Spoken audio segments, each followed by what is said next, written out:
जय हिंद साथियों। आज हमारे देश का 80% शादीशुदा पुरुष पत्नी को दिए गए अधिकारों की वजह से प्रताड़ित है। सबसे ज़्यादा प्रताड़ित है स्त्री को दिया गया 125 का अधिकार, जिसमें वो खर्चा मांगती है। जब पुरुष और स्त्री में समानता का अधिकार है, कोई भेदभाव नहीं है, उसको पुरुष के समान ही माना जाता है, तो पुरुष 125 के अंतर्गत खर्चा क्यों दे? समान अधिकार में समान कार्य भी आते हैं, वो कमा के खा सकती है।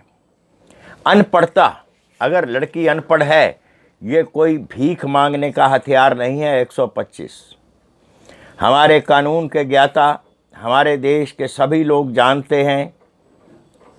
एक हमारे देश में कानून है मनरेगा। इनको 125 के अंदर भीख देने की बजाय मनरेगा के अंतर्गत कार्य दिया जाए, ताकि ये काम करें और पैसा कमाएं, ना कि पति के पैसे के ऊपर अय्याशी करें। मैं माननीय कानून के जानकारों से भी कहना चाहूँगा, स्त्री को हरामखोर मत बनाएं जो झूठा केस करती है। जिस स्त्री ने झूठा केस कर दिया, वो किसी भी तरह से लाभ पाने के योग्य नहीं है। झूठ बोलकर किसी परिवार को प्रताड़ित करना ये एक अपराध है। इस अपराध के तहत जो 125 को घर छोड़ के भाग जाती हैं कि मुफ्त में भीख मिलेगी, इनको मनरेगा के तहत काम क्यों ना दिया जाए।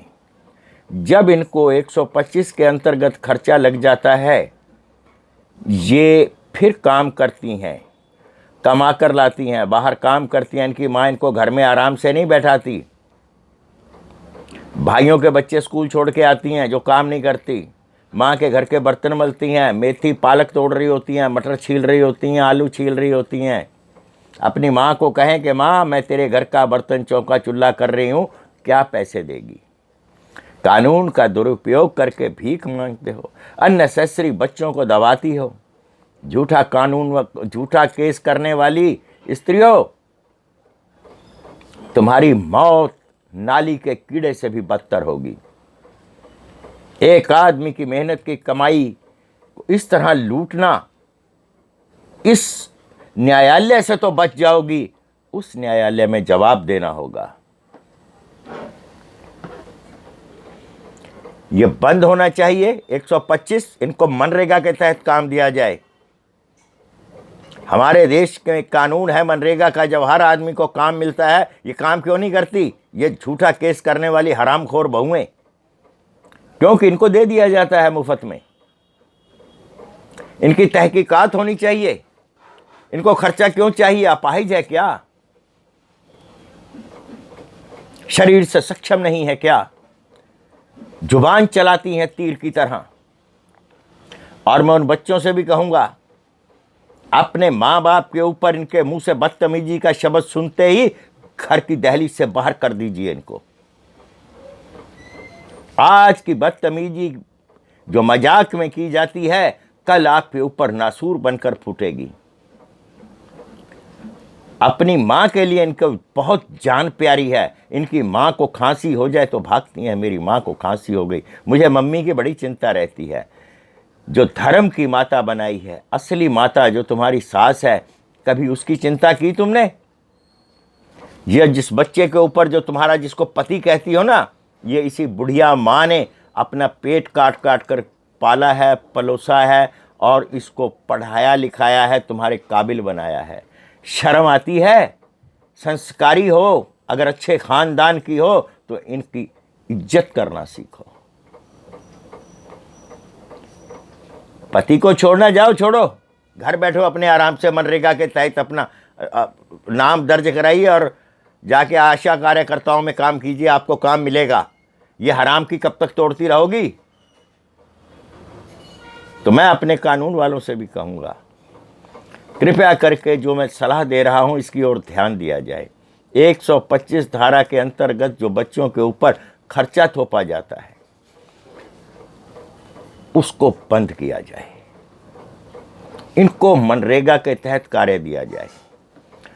दिल्ली की सरकार 2500 रुपया एक महीना देती है तलाकशुदा औरत को। ये खर्चा क्यों ना राज्य सरकारों पर डाला जाए 125 का, क्यों ना ये सेंट्रल गवर्नमेंट पर डाला जाए। न्याय करने के लिए इनकी प्रणालियां जिस तरह हैं, इसके ऊपर क्यों नहीं गौर किया जाता। 125 के तहत जब ये खर्चा मांगती हैं, 1 मिनट में कलम उठाते हैं और लिख देते हैं जी इतना खर्चा बंध गया। वो तो मर गया बेचारा गरीब।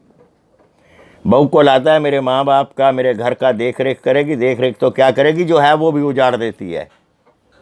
शादी करना एक आतंक बन चुका है। और जो लड़की एलमनी लेकर के, खर्चा लेकर के तलाक लेती है, उससे शादी ना करें। मेरी ये जितनी वीडियोस हैं, ये उन औरतों के लिए हैं जो झूठा केस करके पूरे परिवार को और समाज को गंदा करती हैं। और जिन बहुओं ने, जिन बेटियों ने अपने ससुरालियों को और अपने मातृपक्ष को आंचल में छुपा रखा है, मैं उनको शत शत बार नमन करता हूँ। वो आज की देवियाँ हैं, ये झूठा केस करने वाली राक्षसी और उल्टा है। जय हिंद साथियों।